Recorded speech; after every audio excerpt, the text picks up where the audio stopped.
Okay, why don't you start off with a shot of the parking lot, then pan across the debris, then widen the shot and pick me up about 10 seconds in. Gotcha. And make sure you get a good close view of some of the packages. And then when I get to the part about the witnesses, zoom into the corner there. Got it? Got it. All right, let's do this thing. Let me know when we get close and then give me a 10 count. Okay, here we go. 10, 9, 8, 7, 6, 5, 4, 3, 2, 1. This is Jennifer Sims reporting live from the Brookdale Post Office, where an explosion occurred less than 2 hours ago, injuring 2 postal employees, as well as destroying 1 of a dozen postal trucks. With darkness coming about an hour ago, the entire area is bathed in floodlight. I'm standing on the loading dock at the back of the building, just 10 feet away from where the explosion occurred. And even this protective roof over my head received a small amount of damage from the blast. In fact, there's even a giant crack in the wall to my left, created by the shockwave. Behind me you can see parts and pieces of that destroyed truck everywhere, along with shattered glass and a lot of burned and charred pieces of mail. All in all, it's a rather chaotic scene here, as both local police and bomb squad personnel are combing the area, looking for any hint of the source of this explosion. The attention of the bomb squad has been focused on a box that was filled with several pieces of priority mail. There were no witnesses to this explosion, at least no human ones. In this case, there was only one sole witness, located there, in the corner. A continuous running video camera which records every event both on and around the loading dock in real time. And it won't be long before that witness is called on for questioning. But this camera can only provide half of the answers needed. It can tell us who, but the question it cannot answer is why. From the Brookdale Post Office for KRQR News, I'm Jennifer Sims. Okay, we're clear. That's a wrap. Good job, Jen. Yeah, thanks, but... But what? I don't know. Something about this just doesn't feel right.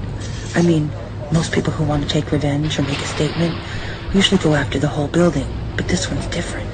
What are you getting at? Rick, think about it for a second. Why would someone target just a specific box of priority packages? I don't know. Maybe their bomb budget is as big this year, and a small job like this is all they could afford. What? Where do you get these ideas? Hey, it's how I'm wired. Wow, you must have been scary as a kid. What if... Now think with me for a minute. What if there was something in that box that someone wanted to destroy? Jen, have you been watching too many spy movies again? No, I mean it, Rick. Listen. It would make sense considering that one box of mail was where the bomb was located. If they were going to take out that whole building, they'd have done a far better job than blowing up just one package in one truck. Jennifer, you're a news reporter, not a crime investigator. And how am I supposed to report the truth if no one is willing to investigate deep enough to find it, huh? Rick, you know as well as I do that when it comes to cases like this, these guys only investigate as deep as they want the public to know. And if they do dig deeper and find something, they'll never tell us. They only report to us what they choose. Well, I am sick and tired of being spoon-fed a bunch of information that's been put through a strainer by a bunch of two-bit liars. There's more going on here than meets the eye, and I'm gonna find out what it is. Jennifer, what are you gonna do? Something I should have done ages ago. It looks like Jennifer Sims is doing a little reading between the lines. What's her plan? Nobody knows. In the meantime, Chester and Jesse are aiming to bag a Sasquatch, but their success seems highly unlikely. And Yellow Bear has more from the ancient Native American Journal. That and more next on Episode 8 of Sasquatch. Whoa, what the hell are you shooting for? I saw it. I mean, tell you I saw it. What? What'd you see? I don't know, really. It was like just a big shadow. You mean tell me you shooting at shadows? Well, I was scared. I heard them there knocks and it startled me. Well, I can't have you shooting at every sound you hear or every knock.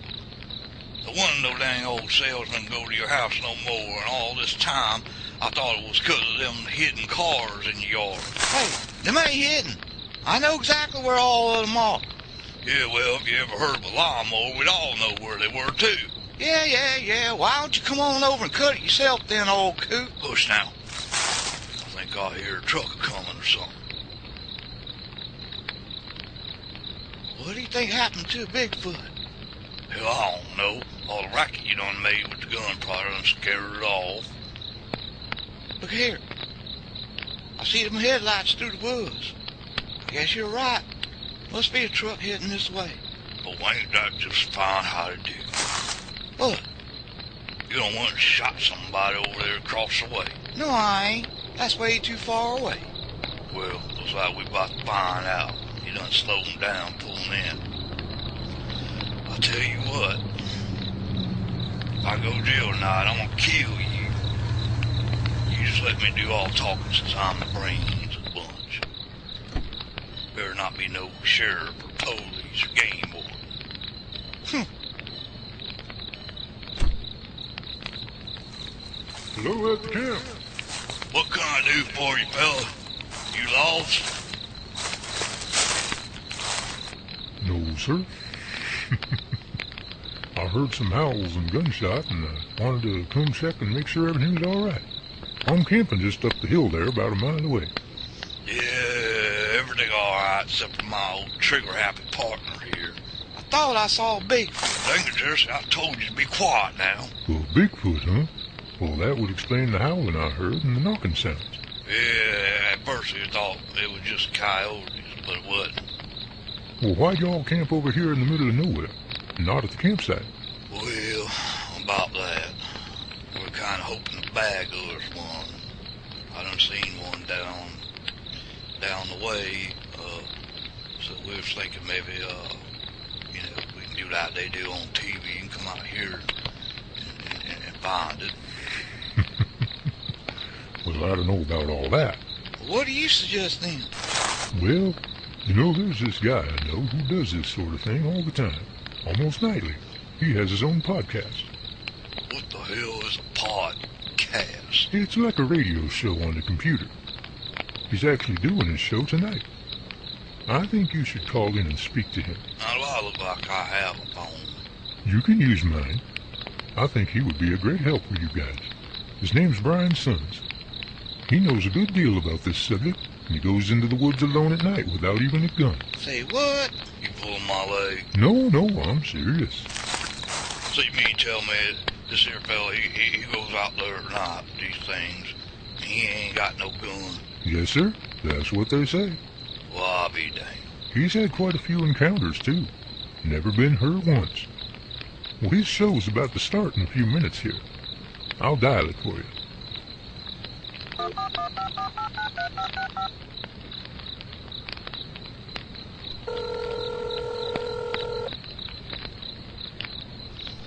Hello, the Sonic's Nice Paranormal. You on the air? Who am I speaking with? Hey, is this Brian? Yes, sir. Sure is. Is this? My name's Chester. Chester Joe Cooper. Hey, Chester, where are you calling from? I'm calling from down here in Brooksdale. Chester, if you don't mind, can I ask you to talk a little bit lower? Yeah, hold on, let me put my hearing aid in. I'm a bit hard of hearing ever since Vietnam. Okay, no problem. Yeah, I understand that. There. Hard of hearing for sure. Is that better for you? Yeah, that actually sounds fine. Thank you. What can I help you with? Well, I got something to tell you, and you ain't never gonna believe this. Me and my buddy, we're out here in the woods right now, and we done heard us Bigfoot. Really? My buddy, he done thought he saw it. He done shot at it, and I reckon it done took off. So you're still out there right now? Yup, this here fellow down the way, he was camping down yonder about a mile or so, I reckon. Well, he done heard all commotion, and he came on over here. We told him what had happened and whatnot. He said, should have called you on this here mobile phone thingy. He said you done had one of them there podcasts. Hell, I don't know what a podcast is. But he said we're like a radio show. Tell them what else done happened. They never just Ray. I'm trying to tell them. I can't tell nothing when you won't shut the trap. Always yammering away, worse than a dang old woman, I tell you what. I hear you. Anywho, hello, can you hear me? Yes, sir. Yes, sir. I can hear you. Now I have to ask. Did you see it? Did you see it at all? Did you or your friend? No, I ain't seen it this time. I seen it the other day over at Miss Davenport's place. What happened then? Well, I was coming from my fishing hole, and around the bend, there it was, just gallivanting on through the yard. I didn't know what to think of, so I hid in some bushes, and I just wanted to box it. And you know that the only thing, it done wandered on up on the porch like a dang old salesman and smashed the window. Wow. Well, about that time, Miss Davenport done caught wind of it, caught sight of it, and she went to hollering termination and sent it running off towards the creek. Right. So how did it go from that to you being out there in the woods with it? Well, now, me and old Jesse Ray, we kind of done figured we can come out here and catch it or something. Yeah, well, that's a pretty tall order to fill. Oh, you ain't never lying. So, let me ask you a question. It was making noise. Why did you shoot at it? Well, it was making noise. Yeah. And hauling away, and Jesse, he done got scared and shot at it. What kind of noise was it making? Oh, hell, I don't know, banging on trees, I reckon, and then just hauling. First we thought it was in there coyotes, because they was hauling too. Then we figured it was Bigfoot. Yeah, there seems to be some correlation between the two. Well, I don't know about no correlation, but it was like it was with them or something. Yeah, I've had that happen. Now, this old fella here what brought me the phone, he done said that you go out there by yourself in the woods with these things. Hell, he said you don't even carry no gun with you. Yes, sir. Yes, sir. I do go out there alone, and nope, I never carried a gun. I've had quite a few experiences. Why you ain't carrying no gun? Well, I've never really felt the need to. I figure the same thing's out there during the day that's out there at night. Well, you got some hangers on you, I'll tell you what. Because this thing was mad as hell. Made old Jesse more nervous than the cat in the rocket chair factory. Know what I'm saying? Well, from my experience, whenever I would go to a new area, that's when they would act aggressive and make noises and stuff to try to intimidate me out of there. Oh, well, they sure was intimidating. Well, that's pretty much all they'll do, for the most part, is try to scare you away. Well, I don't know about all that. I wouldn't, I reckon Jesse, he wasn't gonna wait to find out. And, after he done shot the dang thing, he got really, really mad. Well, I can't blame them. I wouldn't want someone running, coming up into my house shooting at me. The gun is what escalated the situation. No disrespect or anything. If you go in with aggression, well, that's what you're going to get back. So you're telling me we should have just played it cool and would have just wandered off or something? Oh yeah, that's kind of what I'm telling you. Well, they expect a human to do just that, to run away. That's what they were trying to do. But when you brought the gun into it, well, you get the idea.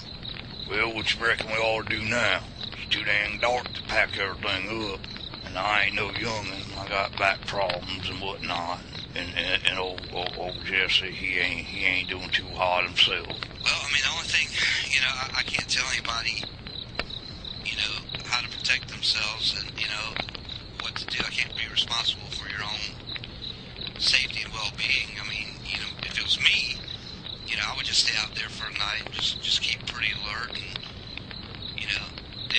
I think the activity of the man who drove and came to you guys, with the phone and then the gunshot,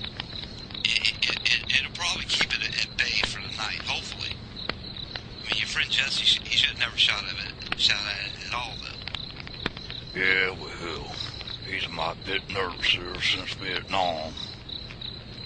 He's what you might call high-strung. Well, I mean, if you want, with your permission, I'd love to come over there and check it out myself and try to help if I can. I tell you what, you're more than welcome to come down here, 'cause Lord knows Jesse ain't much help, bless his heart.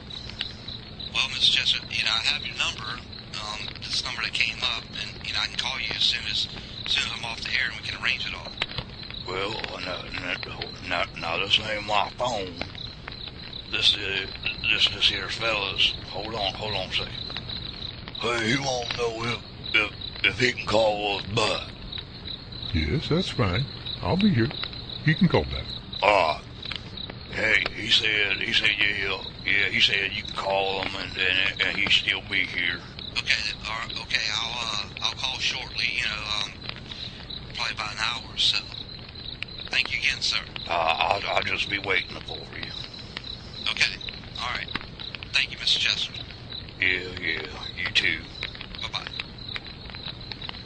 Hey, Jesse, he said he was coming. Well, that's good. What else did he say?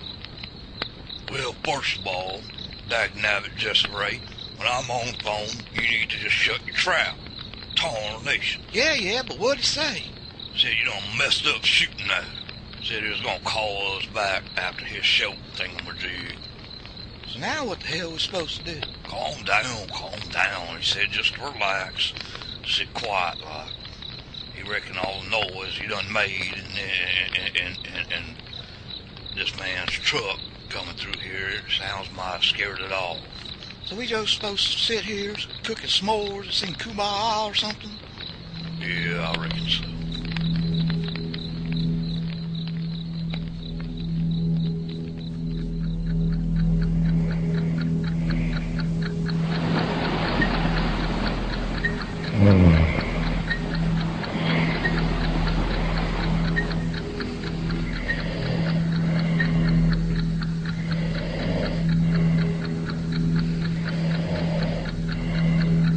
I've seen those tabloid headlines at the checkout counters at the grocery stores.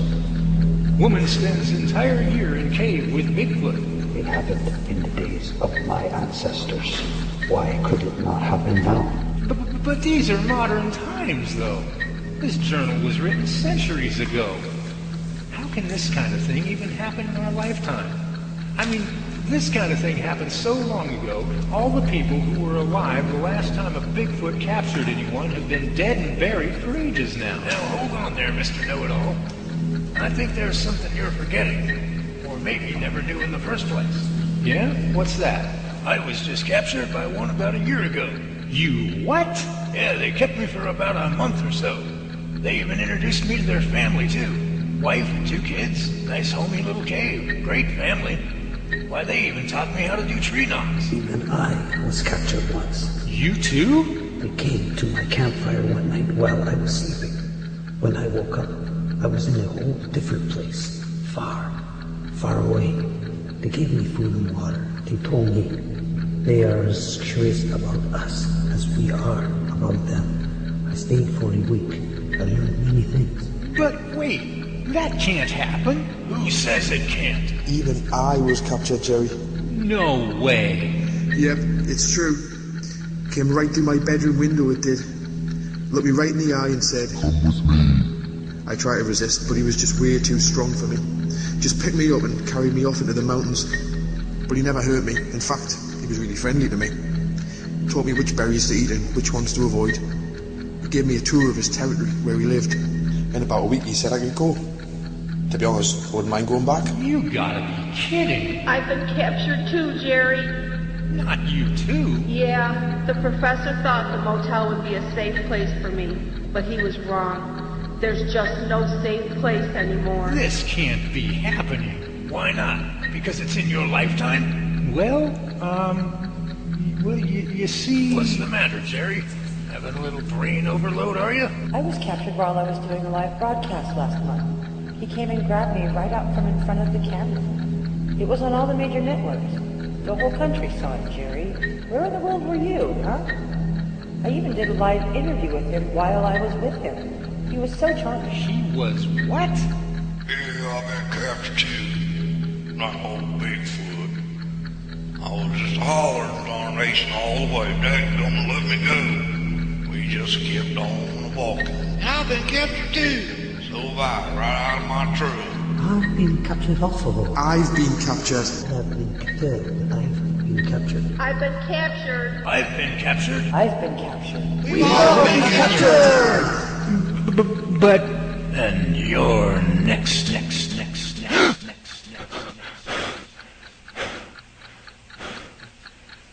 Oh, what a dream.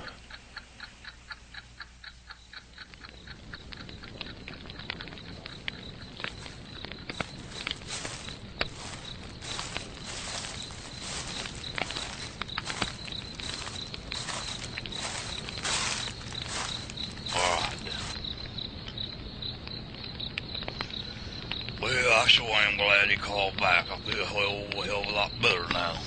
What did he say this time? See, he done had these things real close to him. Hell, he said one even roared at him and old gal one time. Huh. I bet they peed their pants on that one. No. He said she started to run, but he stopped her, and he roared back at it. Why the hell you reckon he'd do that? Oh, hell, I don't know. I reckon it was just his first reaction to it.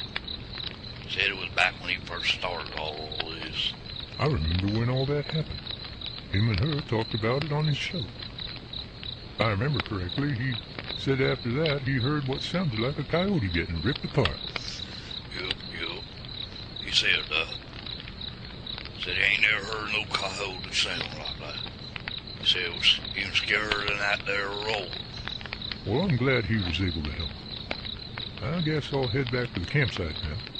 If you guys need to, you're more than welcome to come up that way. Oh, we'll just try to stay here, I reckon. I appreciate you coming on down and let me use your cell phone doohickey thing there you got. Oh, you're welcome. No problem. I'm glad I came, actually. I'll keep an ear out tonight. Take care now. It was good meeting you, sirs. It was good meeting you too. I sure am glad you came over. Yeah, my name's Chester, by the way, and this here is Jess. I don't reckon I caught your name, fella. Oh, sorry about that. My name's Daryl. Well, nice to meet you, Daryl. Thanks again for coming. Nice to meet you. Okay, take care now.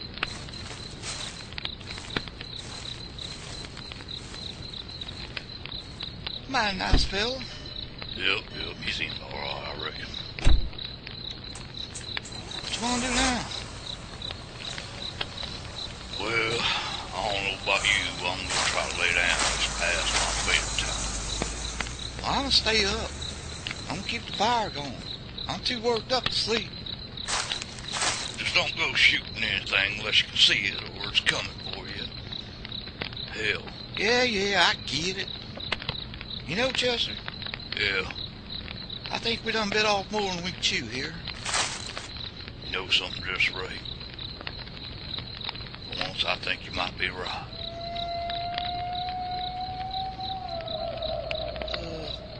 When did he say he was coming again? 'Cause I think he better get here soon.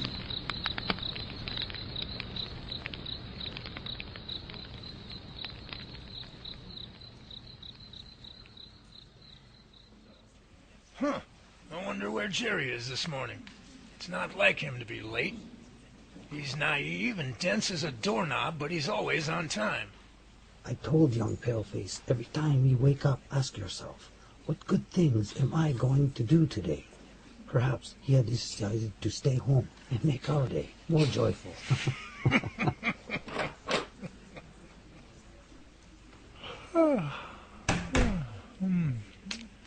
Sorry I'm late. What in tarnation happened to you? Why, you look like something the cat dragged in. Oh, thanks. I'd hate to feel this rotten and just have it be my little secret. Paleface, did you ride here on Turtle's back? No, actually, I put turtle wax on my car last night when I got home, and this morning it only goes about 15 miles an hour, downhill. Ask a silly question and you'll... Get a stupid answer. Seriously, Jerry, what happened? I didn't sleep too well last night at all. Had this horrible nightmare about everyone telling me how they'd all been captured by Bigfoot at one time or another in their lives. Oh, really? Yeah, you, Yellow Bear, Charlie, Chang, Francois, Maria Davenport, Larry, the mailman, everybody. Even a couple of weird old men I've never even seen before. Well, some dreams are very important, Jerry, and occasionally they have very significant meanings.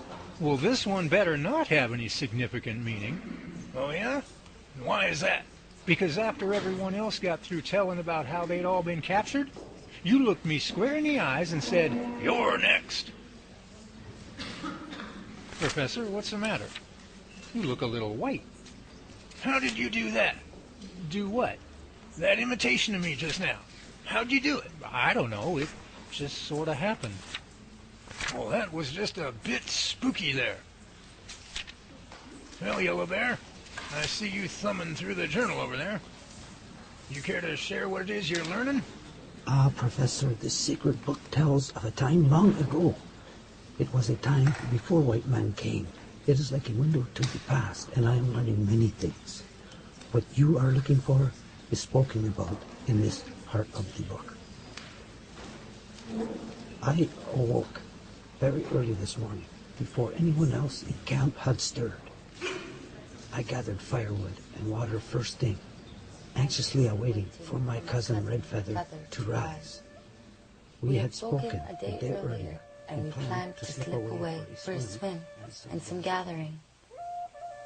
My time with her is special to me because she is 2 winters older than I, and she teaches me different than my mother and the other elders. We walk and we enjoy the day. We do not just talk of duties and what is expected of a woman as we do our chores. The world is so full of wonders sometimes I feel like my head will explode if I try to learn everything. It seemed like an eternity until the morning chores were finished and we could slip away. We walked along the river to a place we often came to when we wanted to be alone. It was so peaceful there. The water slowed and was so silent it almost seemed as time stood still. We swam in the cool water a while as we spoke of many things. Men most of the time, but of life as well.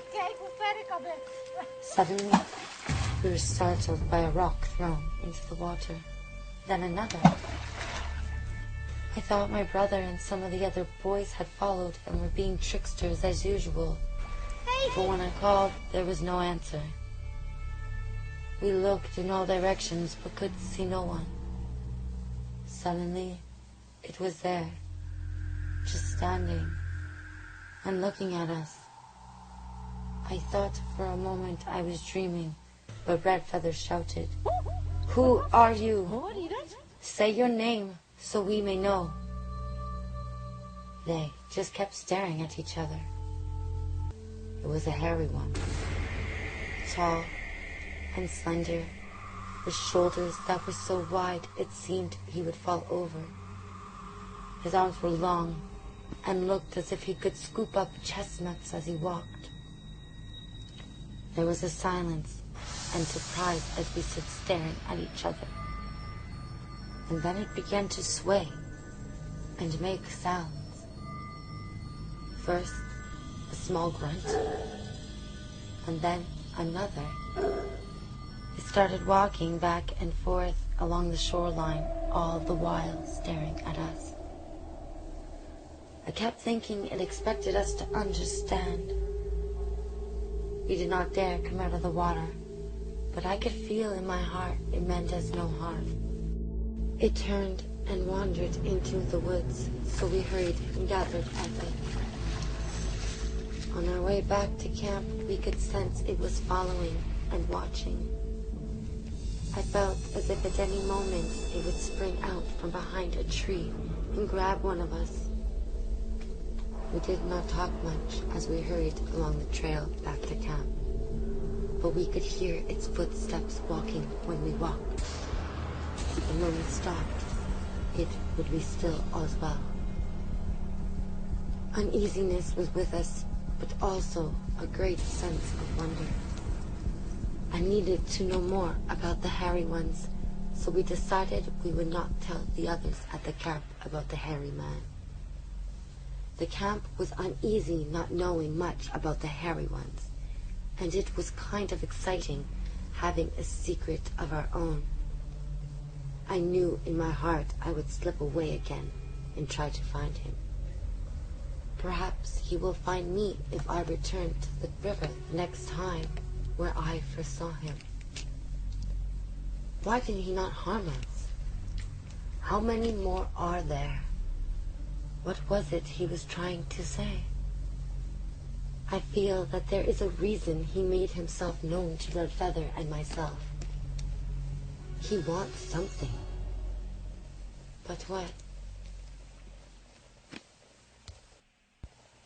We finally arrived back at camp, and as usual, my mother said, "Did you have fun leaving me and your sisters with all the basket weaving to do on our own?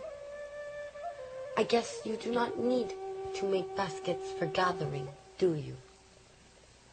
I told my mother I was sorry and tended to the baskets for the rest of the day.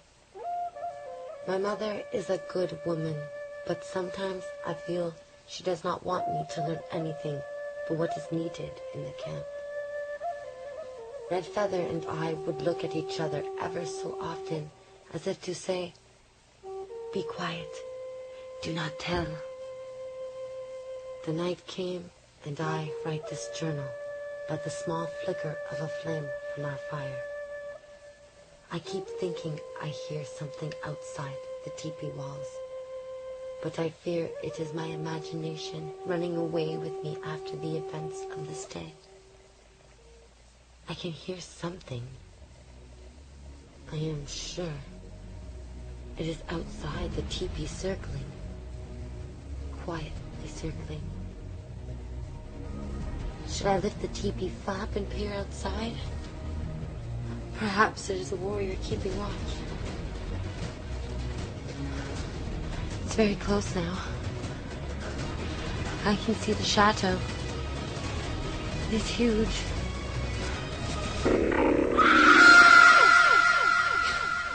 That thing was right outside her teepee? Jeez Louise, I would have freaked out. It's a wonder she didn't scream her ever-loving head off. Well, maybe she did. You know, this journal is about the most incredible thing I've ever heard. To have a written record this old about the life of one native girl. What a magnificent piece of history we have here in our hands. And the way she writes that thing, it just makes it all so real. I can picture it all so clearly in my mind's eye. Makes me wish I could just read all day long. But we've got other work to do. In the meantime, we're just going to have to... Whoop, hold on a minute. Science lab, Jonathan speaking. Hello, Professor. This is Larry. Larry? Larry who? Larry Jones, your mailman. Oh, hi, Larry. Sorry, I didn't recognize your voice there. Well, what's the matter? You sound awful. I'm in the hospital. You're what? Did you happen to see the news last night about that explosion at the post office? Well, as a matter of fact, I did. Well, me and another employee were both right next to it when it went off. Oh, Larry, I'm sorry. Are you okay? Well, they say I'll be alright in a day or two. And the explosion, luckily, it threw me backwards into the building pretty hard. It gave me some bruises on my back, a small concussion, but other than that, I'm alright. Well, that rung your bell pretty good there, didn't it? Yeah, you can say that again. Well, look, Professor, I didn't call just to tell you I'm here in the hospital. I called to warn you about something. Warn me? About what? Well, something funny happened when I was there yesterday. When I was on my way down the hall heading out, man, he stopped me. He said he was part of lab security. Lab security? We don't have anyone in that position. Our security is all electronic. We don't even use people to guard anything here. What did he say to you? Well, he told me they were checking all outgoing packages and... Larry? Larry, I can't hear you. Packages into another room and... Larry? Just wanted to warn you. Package bomb. Danger. Larry, are you there? Hello? Hello? What happened, Professor? Jerry, did you hear anything about the explosion at the post office yesterday? Yeah, I saw Jennifer Sims' report last night. Boy, sure made a heap of scrap out of that one postal truck. Yeah, well, that one postal truck belonged to Larry. What? He's in the hospital right now with a concussion, bruised back, and probably a whopper of a headache. Wow. Yeah, but there's more. He also told me that after he picked up those 2 packages from us yesterday, he was stopped in the hallway here by a man claiming to be part of lab security. Lab security? Ha! Since when? Yeah, that's what I thought, too. Well, after that, the signal started breaking up. And all I could hear him say after that was something about this guy taking the packages into another room, and the last thing I caught were the words package bomb and danger. The line went dead after that. Package bomb and danger? Well, I don't know what you think it means, but if I were you, I'd be bringing in the bomb squad to start checking out your mail every day. Or maybe build a robot to start handling it from now on. You won't be finding me touching it anymore, thank you very much. Now, hold on a minute there. There's no need to call in the bomb squad or build any robots quite yet. First thing we need to do is figure out who this supposed lab security person is. Obviously, someone got in here undetected. So that means our electronic security system has been infiltrated somehow. Our system is made up of the latest technology with 2 backup systems. Whoever got in here must have had a lot of knowledge of how our system works. We have cameras everywhere, so if they got in undetected, then they must have known how to deactivate them in order to get in here. I don't know who we're playing with here, but whoever they are, they're no rookie. They're smart. So we have to be on our toes every second. Your words couldn't be more correct, Professor. You don't know who you're playing with. Oh, this is going to be so much fun. Because I have only begun to play.